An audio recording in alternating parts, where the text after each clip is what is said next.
Next month, my sister will start living with us. Can you give up your room? He left the door ajar and said to me inside. When my husband said that, all I could do was stare back at him in astonishment. Because the door was only half open, Ken seemed unaware that his sister, Susan, was in the room. At that moment, Susan and I exchanged glances, her face expressing unexpected surprise, clearly indicating she had not been informed of this plan by my husband. Struggling to muster some strength, I addressed Susan, who was about to say something, with an encouraging "it's no problem," and then declared my resolution to my husband. "I understand. I'll contact the moving company to arrange the move." "What?" my husband exclaimed in surprise, but I continued. "I'm filing for a divorce. You understand why, right?" I said, presenting the screen of my smartphone to him. At that moment, his color changed and he turned pale. A new battle was about to begin. My name is Lisa. The year I turned 26, I unexpectedly ran into Susan, whom I looked up to during my university years, on the street. Upon meeting her, she introduced me to her younger brother, Ken. That was when me and Ken met. Susan was, thanks to her warm personality, beloved by many, especially her juniors. She always listened to our questions and went out of her way to teach us whenever we didn't understand something. We hit it off and developed a particularly close relationship. She often reached out to me. Even after graduating from university, we continued to stay in touch. We exchanged messages and even sent letters to each other, joyfully sharing updates about our lives. Since Ken was the same age as me, Susan arranged for us to have tea together. When Ken learned we were the same age, he suggested, "You don't have to call me little brother. Since we're the same age, just call me Ken." After that, I started calling him Ken. He called Melissa, and thanks to Susan, we had a delightful tea time. Later, when Susan asked me about my impression of Ken, I replied, "He's a nice person, just like I had imagined." She responded, "It seems like a tough journey ahead, but I'm glad you think of him favorably." At the time, I didn't grasp the meaning of Susan's comment, but it turned out that Ken was interested in me and had consulted with Susan about wanting to meet again. Hearing this, Susan went out of her way to call me to see if something was going on between us. Later, Ken, Susan, and I had another meal together, during which Susan had to step away temporarily due to a sudden call from her workplace. That's when Ken proposed to me, saying, "I've been interested in you. Would you consider going out with me? Even if it's just as a trial?" I didn't have special feelings for Ken at that time, but I agreed to date him, not wanting to hurt his feelings and feeling it would be unfair to Susan. Days passed, and during a date without Susan, I surprisingly found myself enjoying Ken's company and the date. This might actually be good. I began to think, and it seemed my feelings were conveyed to Ken as well. Susan warmly watched over us as we got along well, and both Ken's parents and mine supported our relationship. After 2 years of dating, we decided to get married. Both families expressed their joy as if they had been waiting for this moment, and we blushed with bashful smiles. It wasn't until the exchange of business cards between Ken's father and my father when they met that I first learned Susan and Ken were actually the daughter and son of a CEO. Susan, with an apologetic demeanor, explained, "My father always told me not to disclose this matter. That's why I couldn't talk about it until now." Understanding it was probably a measure to ward off those targeting their wealth, I conveyed that it didn't bother me at all.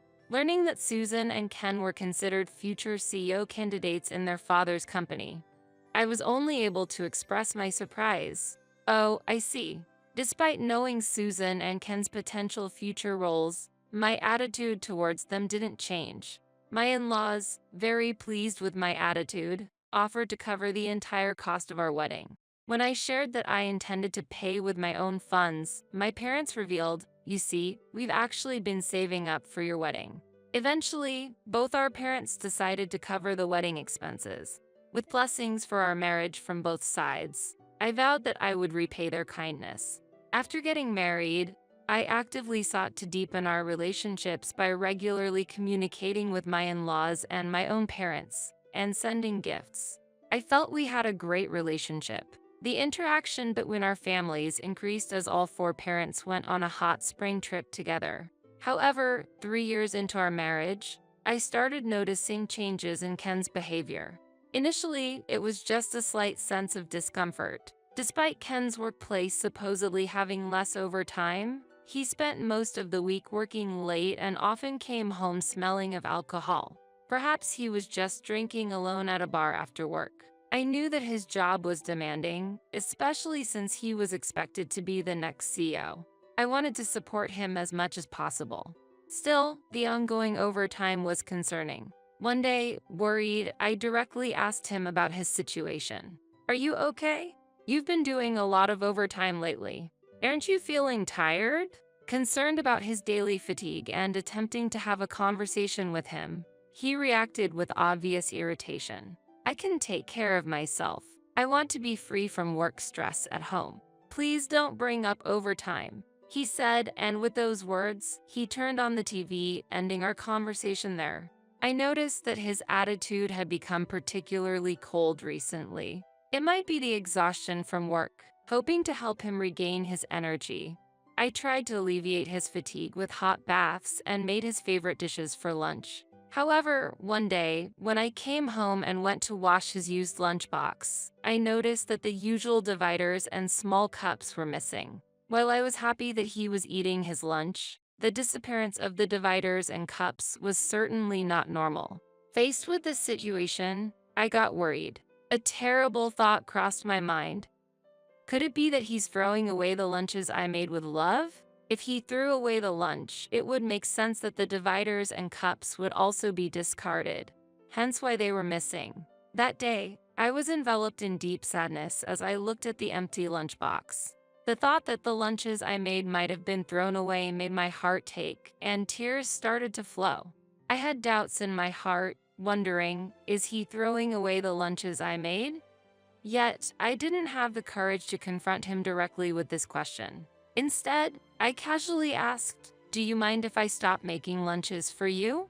He appeared momentarily puzzled, but then, after some thought, replied, "That might be better. What one wants to eat can change daily, and it must be hard for you to make lunch every day. You don't need to make it from tomorrow on." It seemed as if he was saying he didn't need the lunch out of consideration for me. But the thought that my homemade lunches were unnecessary for him pained my heart. The next day, while I was working in my room, I heard Ken, not knowing he returned home already, talking on the phone in the next room with the window open, and his voice inadvertently reached me. "Well, my wife asked me if it's okay not to make lunches from tomorrow on." I wondered what she was thinking, considering she's the one being supported by me. I kind of pondered what she had provided since we got married. But it was troublesome to carry around garbage, so I pretended to be considerate and told her it's okay not to make lunches anymore. Hearing his words hurt me and enveloped me in sadness. In that moment, my hand moved unconsciously, activating the recording app on my smartphone. Listening to the recording later, I realized Ken had been speaking quite loudly on the phone, and his words were clearly captured. I had no idea how to handle the situation. At that time, I decided to consult with Susan, who had always been a strong presence in my life. When I mentioned that I wanted to talk about something, she made time on her next day off, and we went to a cafe with private cabins together. It was comforting to know that even if I started crying, I won't have to worry about others around me. When I began to earnestly talk about wanting to know how Ken behaves at work, Susan listened intently with a serious expression. Upon hearing Ken's recorded voice, she was outraged, saying, "That's unacceptable. Treating the lunches you painstakingly made as trash. Complaining about lunches made for him. And what does he mean by what she has provided? You have been doing all the household chores, right?" I could only nod in silence. We both work, but since getting married, I naturally took on all the household duties. I was under the impression that his work was more demanding than mine. That's why I never asked him to help with chores at home, thinking his position as a future CEO candidate was challenging enough and wanting him to have some peace and quiet at home. But to think that my efforts were taken for granted and even perceived as nothing. I can't understand why Ken suddenly started saying such things. Maybe something happened at work. His overtime has increased lately. What? Our company is currently aiming to eliminate overtime, so there's no way Ken is working late. What? I was shocked to learn that he was lying. What on earth was going on with him?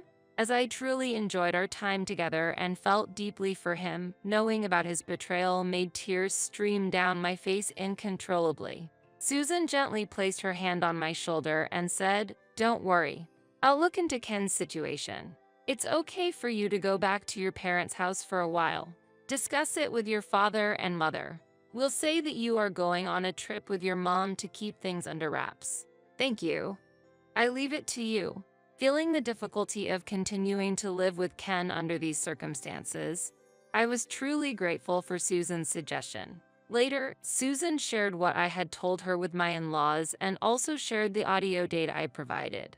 They promised to do their utmost to investigate Ken's actions.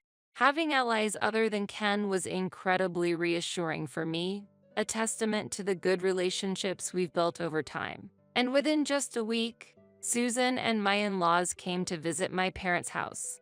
As soon as they entered the living room and said, "We are terribly sorry," my whole family, including myself, were taken aback. We quickly asked them to sit down on the sofa, served tea, and then began to inquire about what had happened. The truth is, I am very sorry to say, but our son seems to be having an affair. The father-in-law started to explain with a sense of unease. Having been quietly reflecting at my parents' home, I had suspected that Ken might be having an affair, so it wasn't entirely unexpected. However, faced with the reality of one's spouse being unfaithful was an immeasurable blow. At that moment, I felt all the strength drain from my body, and my mother gently supported my shoulder, seeing my distress.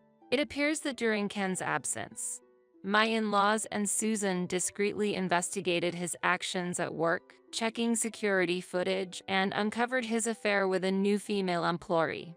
Due to Susan being in a different department and Ken's position as the CEO's son, no one felt able to speak up, which led to this situation.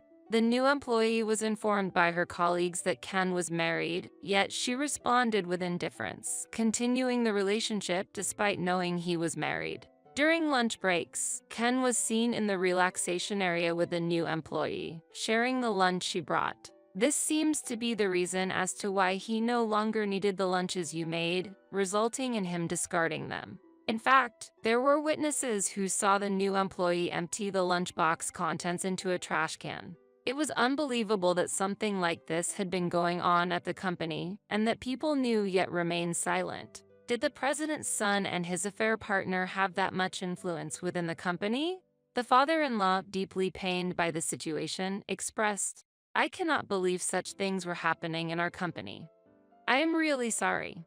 I feel remorseful not just for my son's actions but also for my position as the leader of the organization." He then made it clear, "There is one thing this incident has made evident. He is not fit to take over our business. It's secondary whether he has the business acumen or not. A person who strays from the right path cannot be entrusted with our company." Hearing this, I felt a sense of relief. I had sensed that Ken's current arrogance was due to his awareness of being a future CEO candidate. If he loses his position as a potential CEO, I thought he might become more humble. Even if we might have been able to repair our relationship and return to normal, it was impossible for me to continue living under the same roof with him. I made up my mind to divorce him. The first thing to do was to go back home and have a serious conversation with Ken. Susan insisted on coming with me, saying, "I'm worried about you being alone." "Oh, right? We should call the moving company in advance." "Father, please take care of that." "All right, I'll handle it." My father-in-law replied, and I asked him to arrange various things before heading home with Susan. While Ken was not home yet, I started packing my belongings in my room. Then, it seemed Ken had returned home and was approaching my room with loud footsteps. "Next month, my sister will start living with us. Can you give up your room?" He said this with the door half open, not realizing that Susan was in the room with me. At that moment, Susan and I exchanged glances. her face expressing unexpected surprise, clearly indicating she had not been informed of this plan by my husband. We suspected that he might be using the excuse of living with Susan to actually create a hideaway for his affair inside our home. Feeling outraged that Susan's name was being used for such a despicable scheme, I gathered my strength and responded to my husband. I understand. I'll contact the moving company to arrange the move. What? My husband exclaimed in surprise, but I continued. I'm filing for a divorce. You understand why, right? I said, presenting the screen of my smartphone to him. At that moment, his face turned pale, shocked by the image on the screen, a photo I received from my father-in-law showing Ken and the new female employee intimately together at the company. The extent of their reckless behavior was evident from photos taken by their colleagues and surveillance camera footage, showing how thoughtlessly they acted without regard for those around them. What are these? Where did these photos come from? And what is this moving company? My husband asked in confusion. At that moment, a lively voice from the entrance said, "Excuse us." And Ken rushed to the entrance, only to see the movers entering our home. What's going on? He tried to stop the movers, but during that moment, I handed him the divorce papers. When he turned around, my sister-in-law, who had been hiding behind me, appeared, making his face turn even paler. "Susan, just sign it quickly. Don't cause any more trouble for Lisa." "What are you talking about? Did Lisa call you here? This is my house." "Oh, the sofa. And the massage chair. They're mine." While he was shouting and holding his head, my father-in-law entered, bypassing the movers. "What are you talking about? I gave all these as presents. They are not yours. You haven't done anything for Lisa on your own, yet you speak like this. Dad."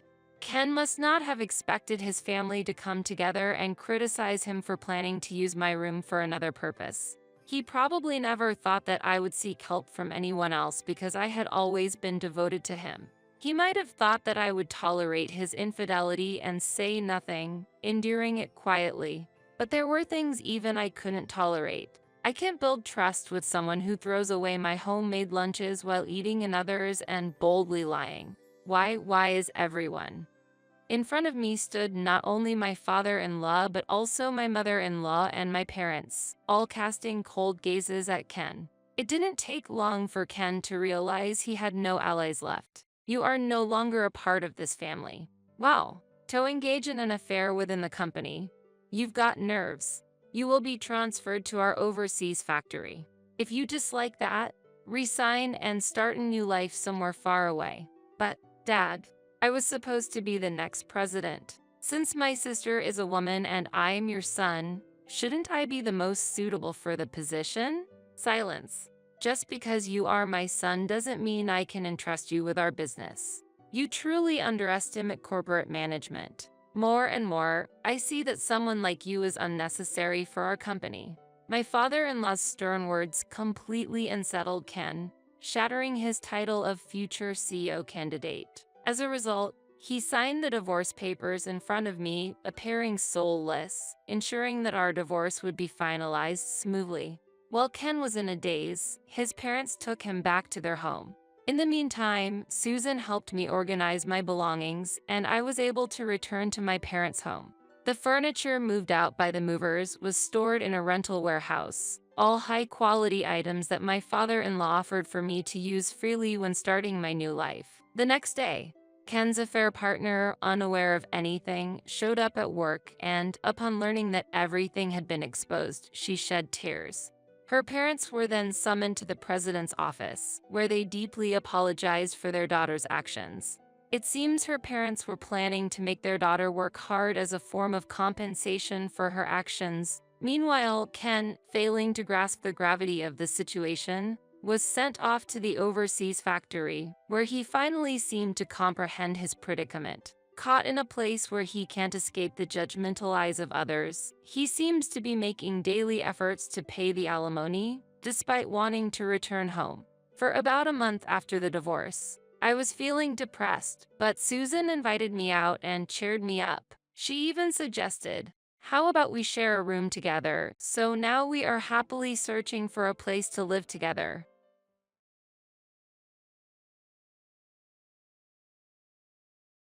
Now that my parents will be living with us, it would be best for you, an outsider, to move into a cheaper facility. My husband, who only used me while I dreamed of happiness, ended it just like that. Betrayed by my in-laws as well, I was utterly shocked. In response, I immediately started preparing and contacted all relevant parties. Where did all the furniture and appliances go? I arranged for a company to come and take them away. What? The next day, I contacted the company to take away the furniture and appliances, and the pickup was completed. My husband was confused and couldn't hide his disturbance. My name is Michelle Smith. I am 35 years old. After graduating from college, I continued to work from home. I commute only once a month. I am employed as a regular employee, but the company has been very considerate of my situation. The reason is that both of my legs are disabled. Therefore, I use a wheelchair even for moving around indoors. This condition was caused by a motorcycle accident during my college years. I was hit from behind on the highway and thrown into the air. I remember the sensation at that time. Everything was strangely in slow motion. This might be the end, I thought calmly while I was in the air. Fortunately, my life was spared, but my legs became disabled. I am still continuing rehabilitation, but it seems unlikely that I will return to my previous condition. I have lived a life using a wheelchair for many years. Perhaps I will spend the rest of my life being single. After coming to terms with the condition of my legs, the me who once longed for marriage began to feel this way. At one time, my friends planned a mixer for me. That's where I met my current husband, Ken. He is 5 years older than me. He looks younger than his actual age. In addition, I was surprised by how youthful his actions and speech were, not seeming like someone who is 40 at all. To put it nicely, he's simple and honest. Surprisingly, he didn't mind my wheelchair at all and asked various questions without any hesitation. How do you manage meals? What about housework? Can you reach the laundry? What about work? Are you okay with using the toilet and bathing by yourself? While others were hesitant, Ken had no such reservations, and that was refreshing.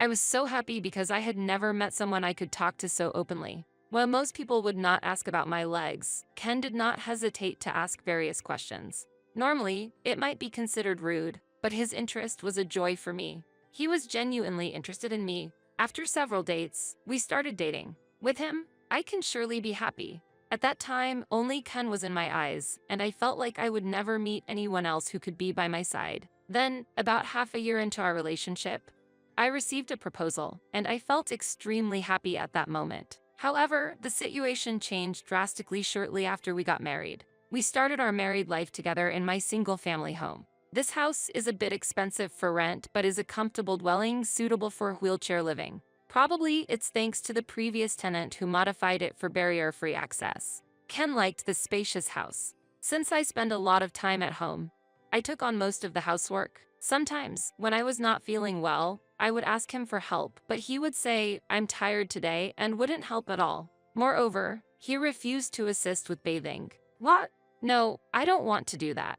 Indeed, I can manage by myself, but it takes a considerable amount of time. When I was living alone, I used to have a helper come twice a week to assist with bathing, but on the other days, I managed by myself. Although I'm used to it, I can't help thinking it would be easier if Ken would help. It always took a long time to take a bath. I was not hiring a helper anymore because Ken said it was a waste of money. While relaxing in the bath, I suddenly thought, my arms are tired. This bathroom was originally adapted for barrier-free access. It was an important factor when choosing the property. However, when Ken takes a bath first, he doesn't put away the wash bowl, and he leaves shampoo bottles directly on the floor. It takes extra time and effort to pick them up. Can't you consider that I have to bathe by myself too?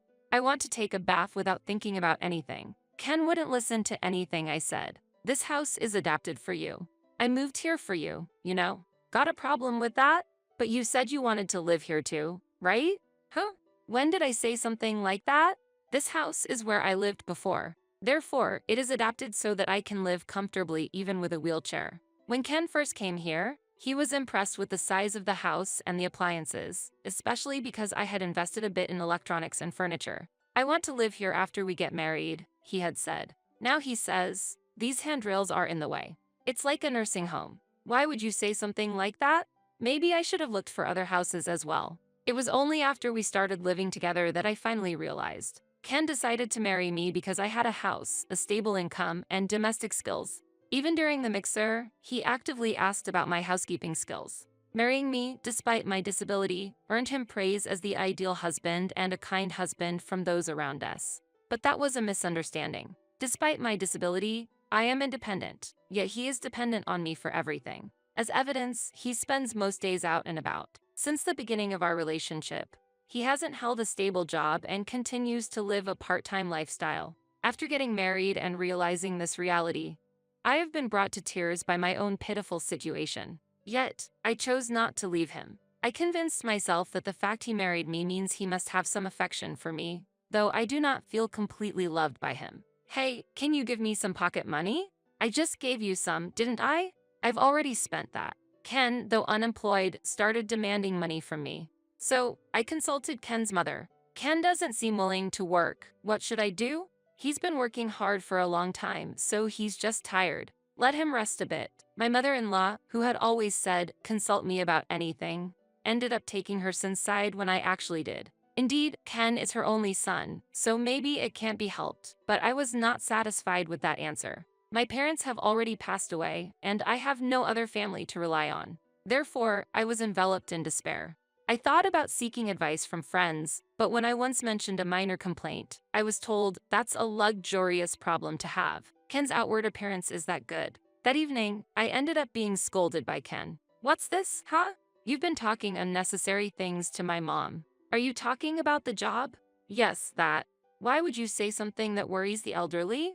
I can't believe it. Then, you should just work so you won't cause any worry. When I argued back, Ken left the house. Whenever things don't go his way, he runs away. And then he comes back late at night, drunk. It's me. I'm back. It's already morning. Keep it down because it bothers the neighbors. Shut up. Don't talk back to me. When he's drunk, he becomes uncontrollable. In times like this, all I can do is stay silent and endure.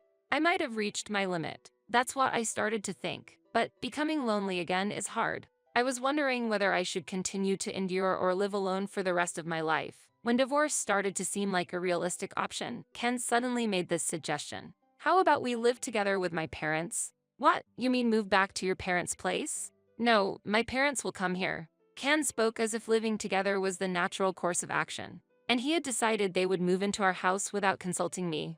Indeed, my in-laws are getting older, and I understand the desire to be near them. But both are still healthy, and they have their own home, so it's unclear why they need to move here. Is it really necessary for them to live here?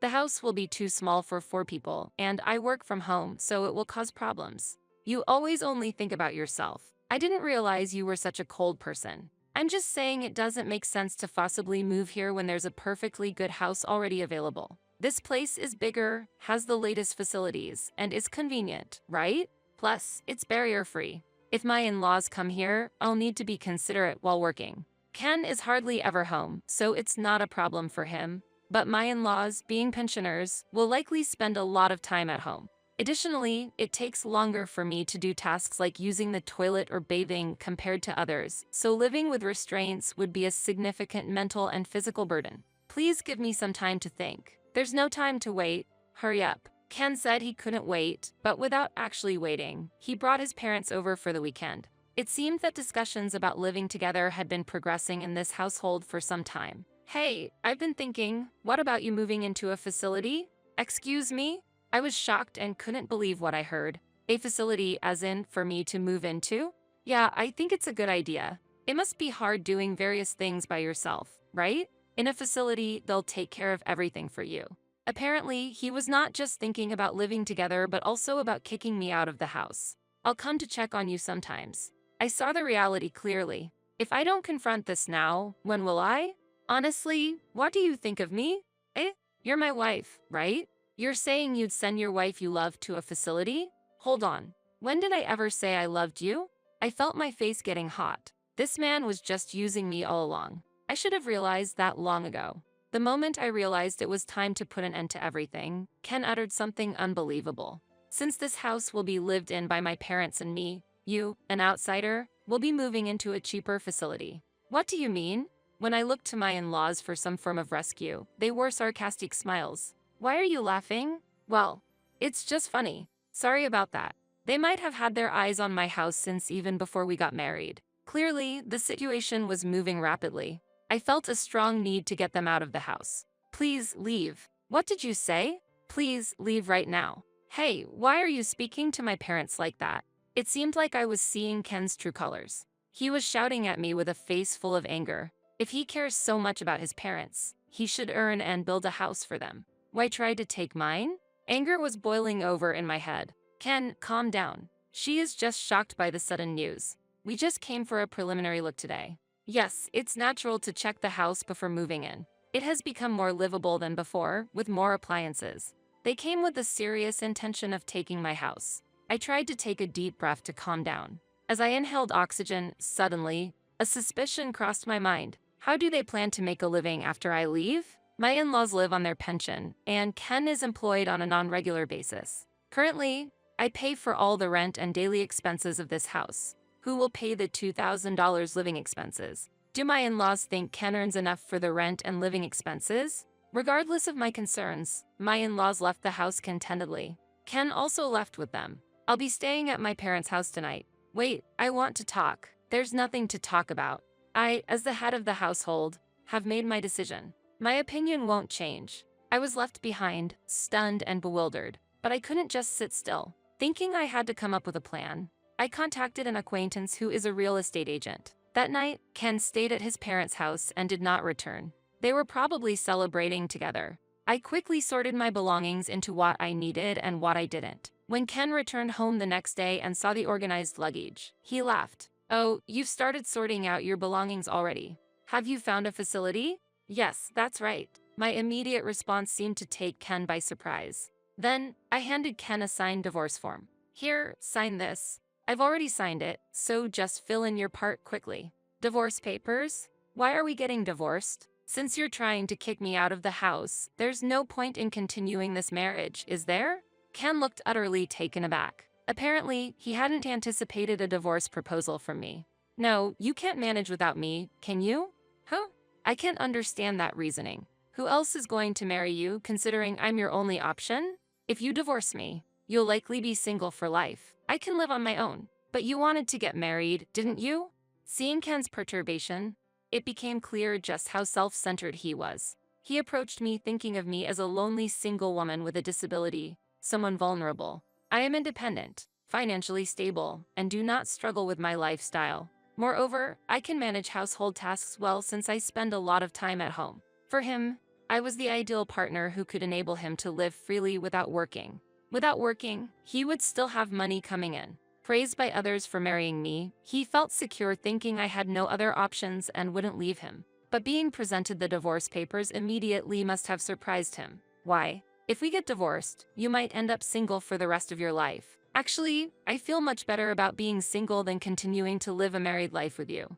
Do you really intend to spend the end of your life alone, in solitude? He asked me, almost sneering. Whether I feel lonely or not is not for you to decide. That's not something someone else should comment on. When I, who had been submissive, retaliated with a strong tone, he was clearly shaken. Ken's unease was evident, as if a pigeon had been hit by a pea shooter, caught off guard by the sudden change. I hadn't realized until now how feeble he was. Why had I been so considerate and obedient to him? It was hard for me to understand myself. The moment I decided on divorce, it felt like a heavy burden was lifted from my heart, as if I had gained a new freedom. Perhaps I had always been trapped by the concept of marriage, only able to see myself within its confines. And I realized that for the first time then. Anyway, there's no need to rush out of this house so suddenly. I said you should go to a facility because I didn't think you'd act so quickly, he said as if making excuses. Don't worry, I'll do as you wish. Now, sign the divorce papers, I responded calmly. I can't believe you'd find a new place to live so quickly. Wait, reconsider this. No need to worry. I've already settled the contract with the facility. What?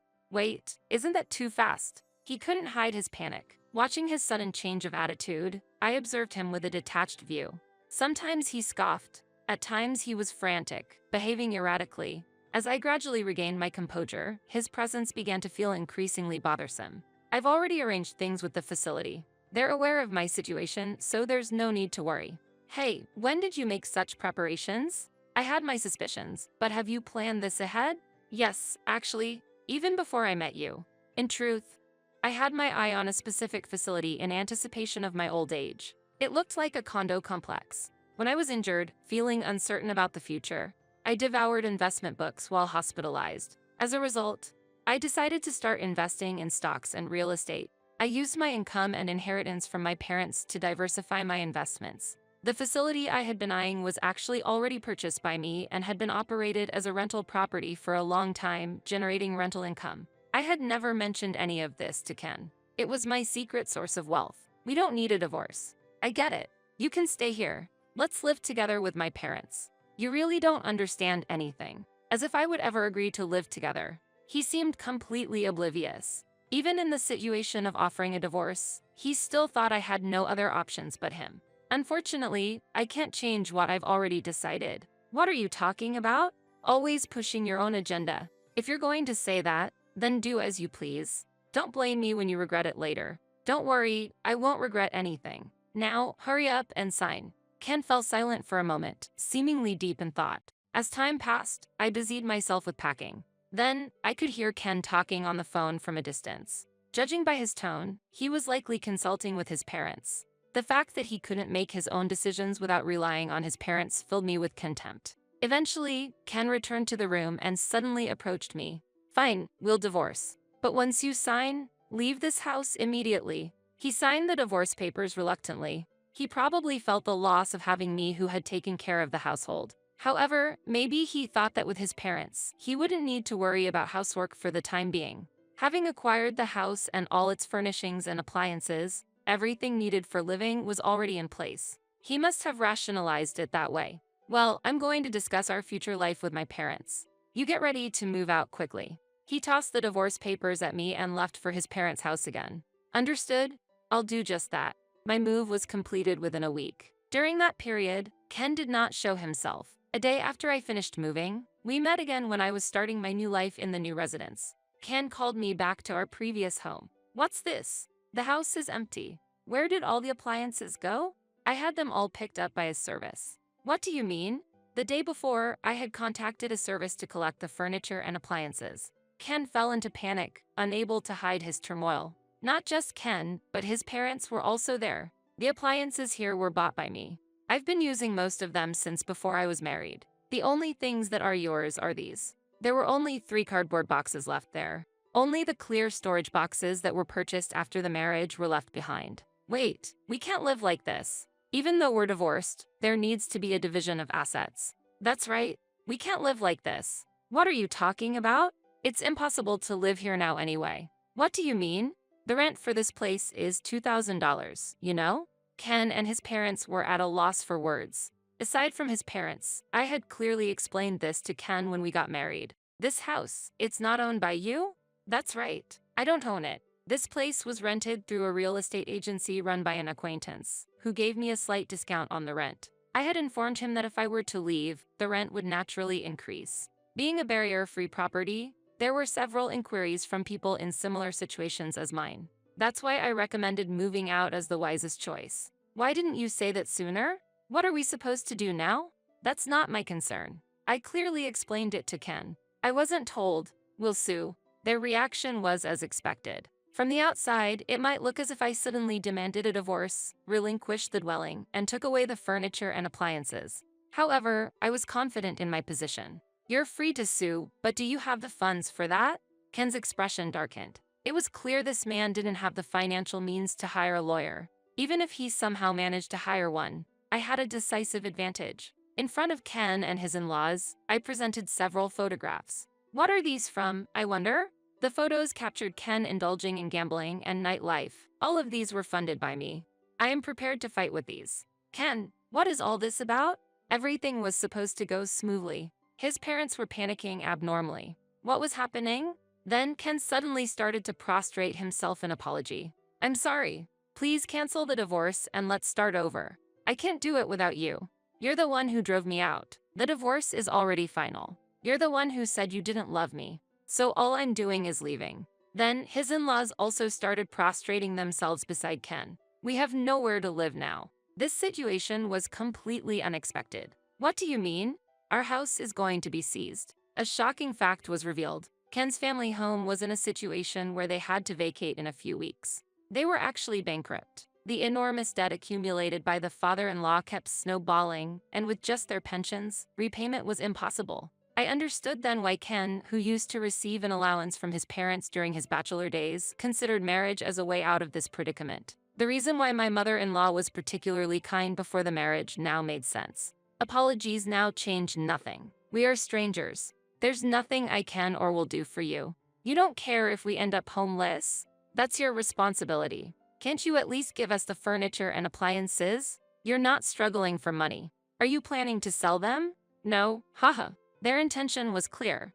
I firmly stated that I had no intention of giving away any furniture or appliances. Don't say things like that. Please, help us somehow. It's too late for apologies now. Solve your own problems. We're asking for help because we can't solve them. To their persistent pleas, I stated if they couldn't pay the rent, they had no choice but to vacate. The property was leased under my name, and it was easy to get them out by terminating the contract. Evicting them went smoother than expected. Even with a name change, it would be impossible for the unemployed Ken to continue living there. This was confirmed with the real estate agent. I can afford the rent. Eventually, the termination of this property lease was decided. There's no longer any business of mine there, and with the divorce already finalized, everything ended then. After managing to evict them, I locked the door and saw their astonishment. What are we supposed to do now? I'm already prepared to move into the facility. Goodbye. Don't joke. That facility, surely you'll have no freedom there and it'll be the worst. Try your best in that terrible environment. Ken couldn't resist throwing a sarcastic remark my way before finally leaving. I ignored his words and left Ken and his parents behind. However, Ken wouldn't just let it be and visited the facility I had moved into a few days later. What is this about? Ken was lost for words at the sight of the facility I had chosen. Talks of a terrible environment were greatly exaggerated. This place is top-notch. The facility I chose is a luxury one, worth about $700,000. I acquired the facility with the money I had saved over the years and the funds I had grown through investments.